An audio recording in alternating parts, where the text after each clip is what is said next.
welcome back. We're moving into our final segment for today, and we're joined by author Olatunji Balogun to talk about his book, Family Affair. Good morning and welcome to the show. Greetings. There's a system that we do out of the African tradition. Before we do anything, we always give thanks and praises.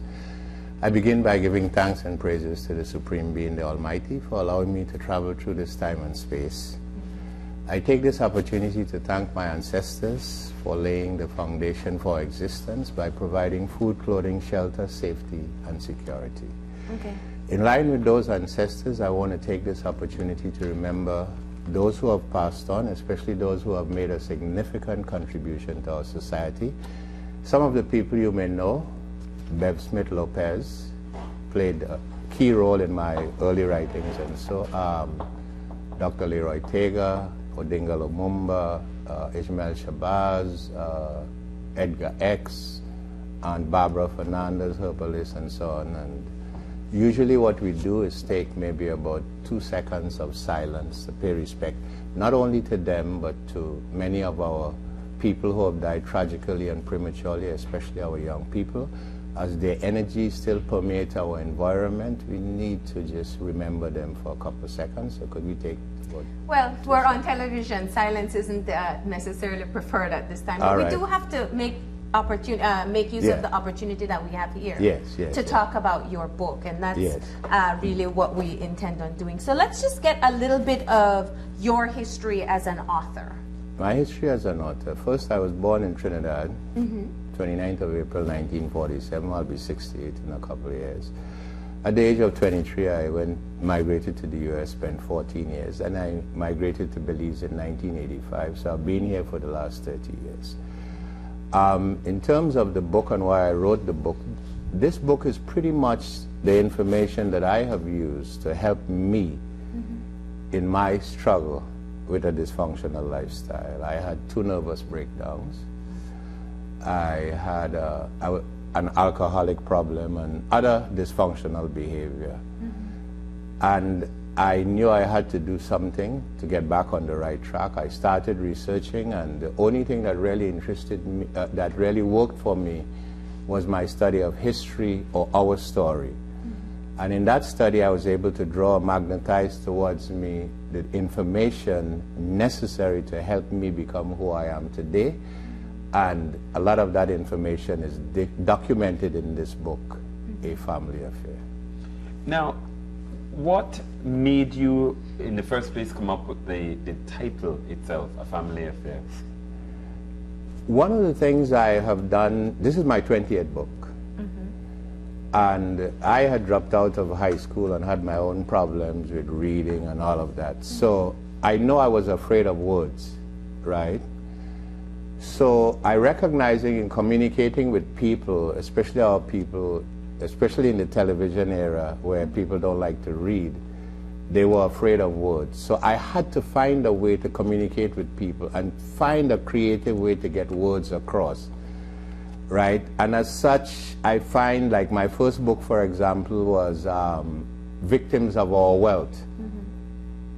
Just to try to, within a few words, get a message to, the name of the book itself is supposed to carry a heavy message. Later on, I had things like Journey to Truth, and Our Story, another one, Stolen Legally.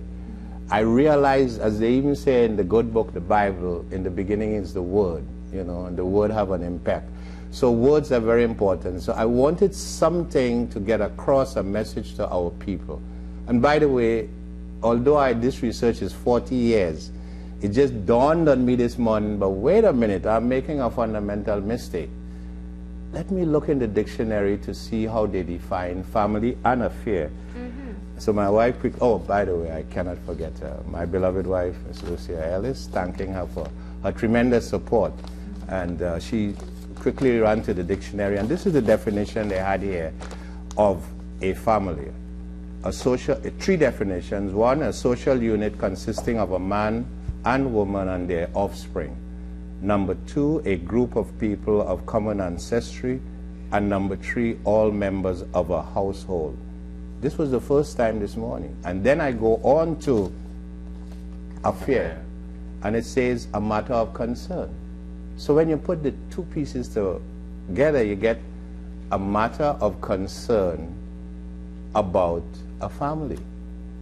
Of people in a household. Of people in a, well, they have three definitions, because you know today you don't want to get caught with no phobic and thing. So it have several definitions of family. They gave three here.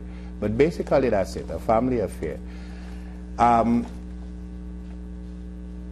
opinion is that we cannot solve our problem, and I think that's a fundamental mistake we're making until we go back to the beginning. And the beginning is the sperm and the egg. Hopefully one of these days we'll have more time to look at that. The whole process that goes through in the sperm and the egg, and the influence it has in shaping the mental capacity and outlook of the child, right? So that's why, to me, we have to go back to the family, because that child's personality is usually shaped within the first 7 years. So they're just acting out what has been conditioned into them over a period of time. And we need to look at that. We need to examine that, the role that the family plays in that. Incidentally, I do not believe we are operating according to the definitions of family life, whether it's from Oxford Dictionary or the traditional African society. What, in my research and my personal experience, what we are defining as a family today, I would call it a survival unit. The concept of the family is still ingrained in our genetic blueprint, because that has been passed on and our ancestors lived it. So it's still in us. Some of the, how should I put it, some of the definitions they gave us of family, the superficial definitions, right, about a family, is they gave us a super definition. But in reality, when we come to a family, you have to understand there's a lot to a family. For example, in any animal kingdom you look to, you will see that animal has a certain amount of control on its environment, its resources, and so. But when we live in an environment where our economic structure is controlled by somebody else, our political structure is controlled by somebody else, our social when all of these things, when we are not in control of that, then I do not see how we can identify ourselves as a family. So how much of it is really a redefining of those terms within your writing to get people, to provoke people into thought? Probably, I would say, I should say 100%, but I say about 90%. Because what I put out here is just a blueprint. As I've told you, I've done research. This is approximately 6,000 years of recorded information. I could give you some of the sources, by the way, for those who are interested. You have Dr. Jewel Pukram, a gynecologist, one of our best. Reverend Phil Valentine, he wrote a book called The Wounded Womb. Dr. Amos Wilson, he has done a tremendous amount of work on the family. Dr. Wade Nobles, who I will mention a little later on some of the definitions they give. And Dr. Delbert Blair. There's so many scholars that you could just go to online, and they have done a whole lot of work on the family. With that, I'd like to throw out three definitions to you that I always use in my presentation. The first one is, and all three are done by Dr. Wade Nobles. Culture can be defined as a general design for living and patterns for interpreting reality. The second one, which you might find very interesting, and people can pull their pens and paper out, is the majority of human, and this is on the cover of my book. Yeah, this is what's on the cover. I actually, when I read it, it's quite interesting. Would you like to read it for us? It says, the majority of people deny themselves of the things that they should know because of what they think they know, even though they don't really know what they know. The majority of people deny themselves of the things that they should know because of what they think they know, even though they don't really know what they know. Maybe by the end of the program we could break that down some more. But no, but that's a good thought provoker. Right. Yeah. But the third definition to me is really profound in terms of what we do, what we're living today. And Dr. Wade Noble says that power is the ability to define reality and to have other people respond to your definition as though it's their own. Let me repeat that. Power is the ability to define reality and to have other people respond to your definition of as though it's their own. Let me give you an illustration of that. My beloved sister or brother, if I tell you that this is an automobile, what would you say? No, I'm not trying to trick you. What would you say? That it's a boat. It's a book, because that's what we've been taught. But if I'm holding a loaded gun to your head, and you know I would pull that trigger, and I demand that you tell me that this is an automobile, what's the intelligent thing for you to do? To say it's a beautiful automobile. Right. So when I told you initially that when I defined it as an automobile initially, you didn't accept my definition. You didn't have to. It's when I brought that weapon, when I brought that instrument into the equation, I made you define it accordingly. That's very important to understand, because that's the situation that we face today. Someone has defined our reality for us and made us think that we defined it that way. And that's why it's impossible for us to solve our problem. Circumstances dictate, if we go back to what you had originally said, it is the circumstances that now dictate what our definition of a family is. Exactly. Right? Not that it is necessarily a family. Right. Now, for example, and especially our indoctrination. Now, one of our finest educator, Brother Booker T. Coleman out of New York, talked about a parasite. And he referred to a book called Parasite Rex. It's on the internet. I haven't read it. But he said in that book that they say a parasite is nature's most bizarre and dangerous creature. However, a parasite is a very intelligent creature because it has the capacity, capability, and potential to influence its host, to make the host believe that the purpose for the host living is to serve the parasite. And I feel that's the situation we are in as a people, because we have come to believe that we were put here to serve parasites. Brother Coleman went on to say that we live in a world that's run by parasites. So, what's your definition of a parasite in that case? Well, he's saying that a parasite is nature's most bizarre and dangerous creature, but it's also a very intelligent creature. So the people who rule the world, I call them the ruling elite, are parasites. Right? Now, like leaders of a nation, they are the parasites. Of the world, yeah.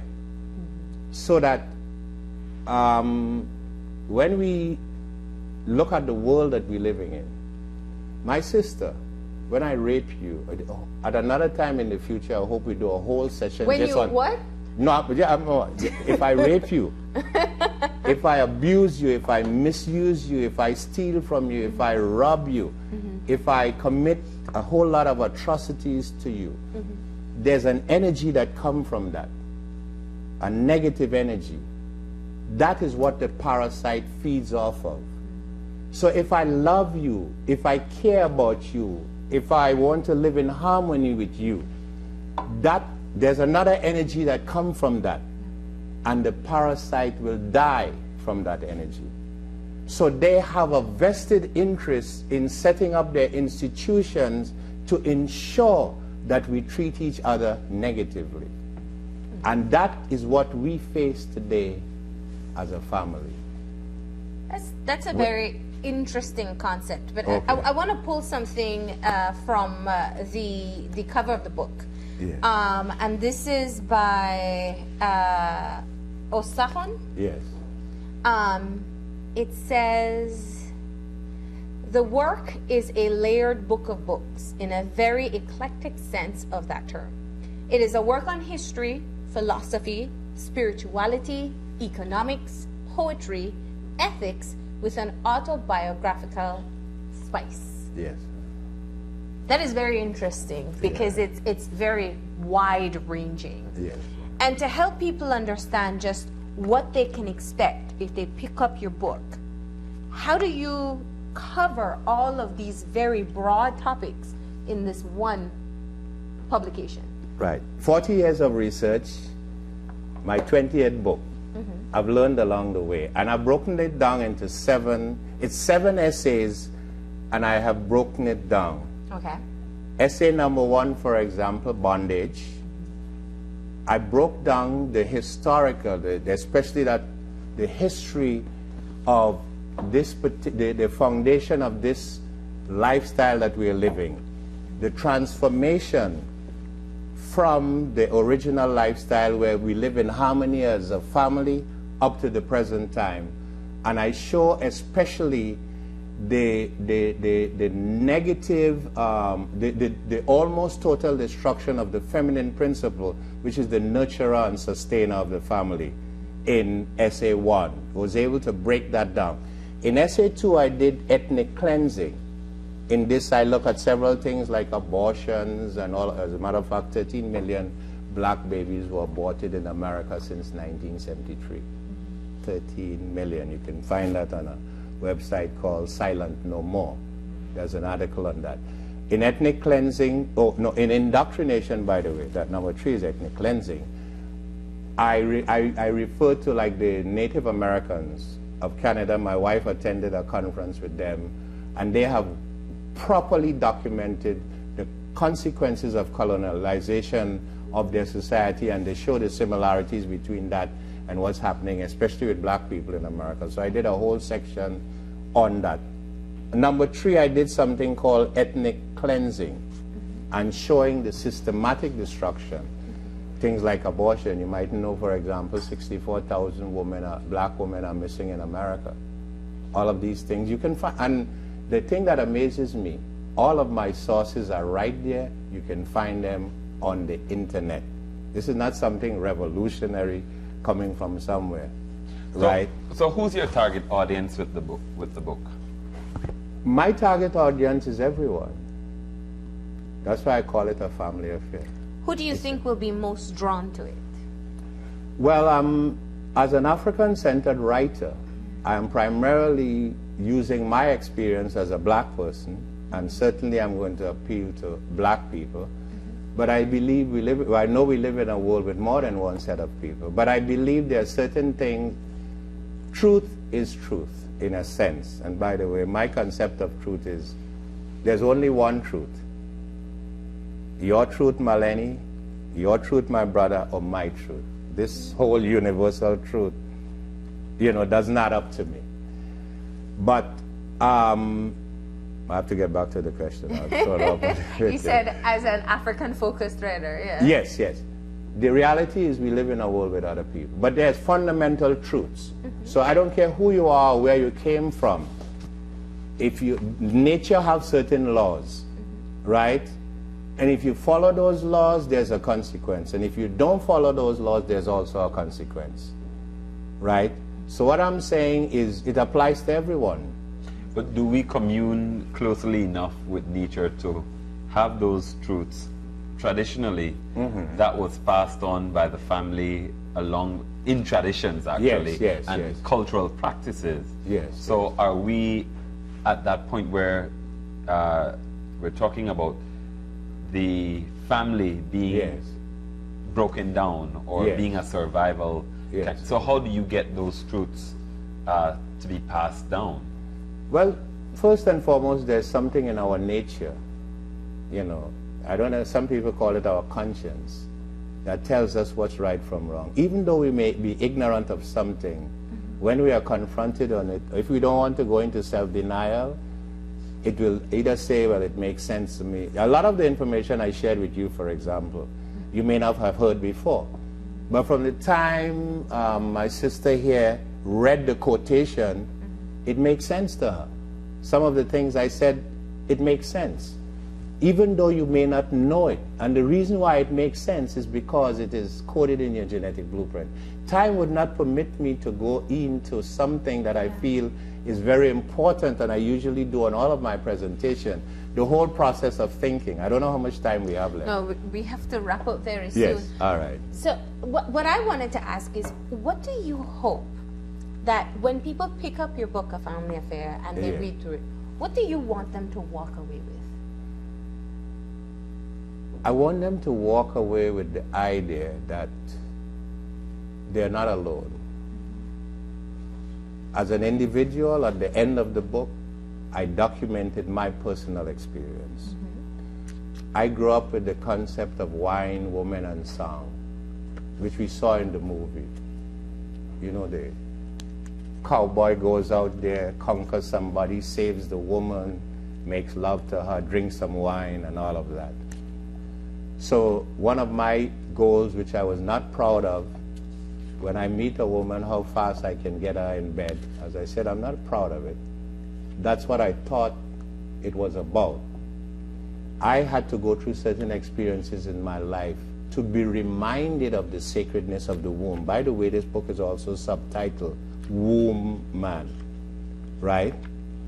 So I want people to understand that it is beyond just that material, just the flesh. It's beautiful. I mean, I can't explain to you. When I always say, if God created anything better than woman, he kept it for himself. That is my philosophy, right? But it's nice to see that physical beauty and so on. But the physical beauty is nothing compared to that inner beauty. The fascination I have from a woman. Once upon a time, I used to try to figure out women. I don't do that anymore. To me, a woman is such a fascinating creature, right? So I don't try to figure them out. If I have a problem with a woman, I go to another woman and ask her, how do I solve this problem, right? So I'm saying I want people to realize that we are all divine beings. We are all precious beings who are here for a particular purpose.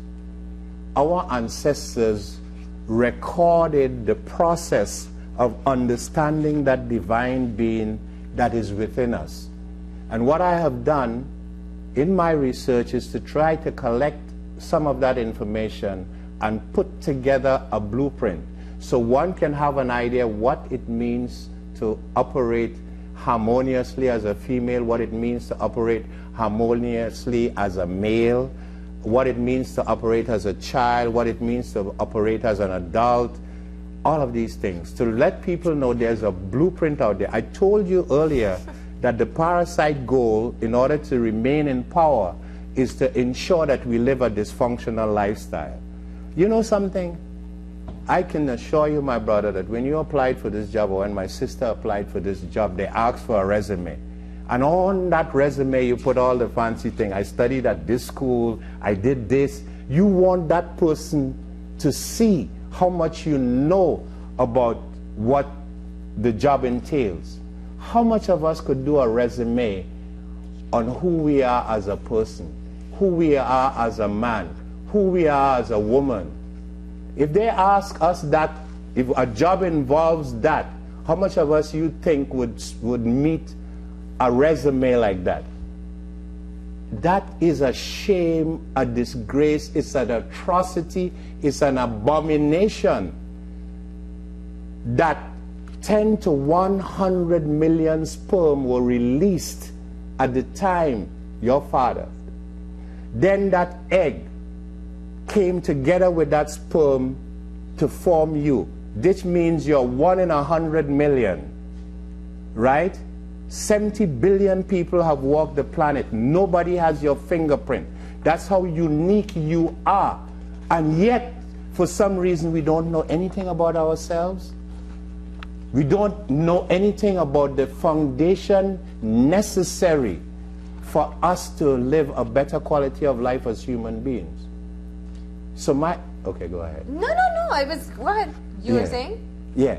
So my question, I know what it means to be a human being now. I grew up in ignorance, I grew up in stupidity. And I had to learn the hard way. I had to suffer, I don't wish a mental breakdown on, I don't have enemies, but I wouldn't even wish that on my worst enemy. it's horrifying to go through that experience. And that was going to be the point I made in terms of skimming through your portion with your history, that you obviously reveal a lot about yourself and your own personal struggles. And the book itself obviously shares some of the information as to how you were able to reach your point of enlightenment. Yes. And do you feel that people will be able to accomplish that by reading this book as well?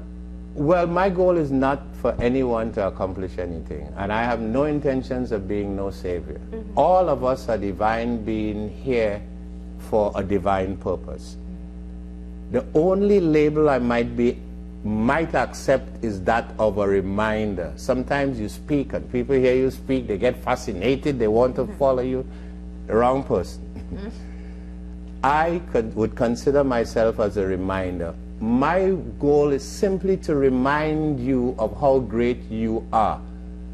Everything, I am convinced from my personal experience and my research, that everything we need for a heavenly experience in this time and space was provided for us by the Creator even before we came into this physical form. So I don't ask the Creator for anything. All I ask the Creator to do, the Supreme Being, all I ask the Supreme Being is to remind me of who I am and what my mission and what my purpose is in this time and space. And Olatunji, if people want to purchase your book, where can they get it? Okay, well, I'm in the promotion stages now. The official launching would be at the Leo Bradley Library here on the 23rd. That's not this Thursday, the following Thursday.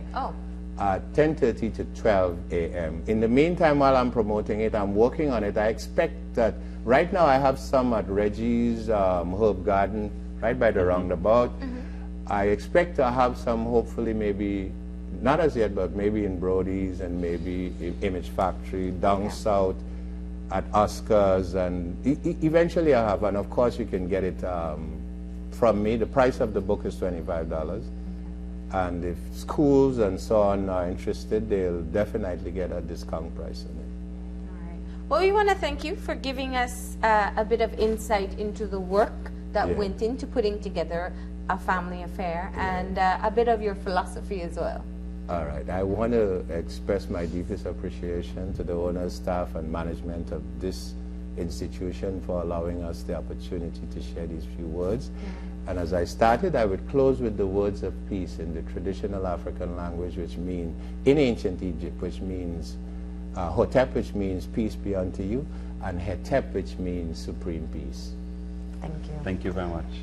We're gonna go ahead and take a break. And when we return, it will be for a wrap. Don't go anywhere. Open Your Eyes concludes after these messages.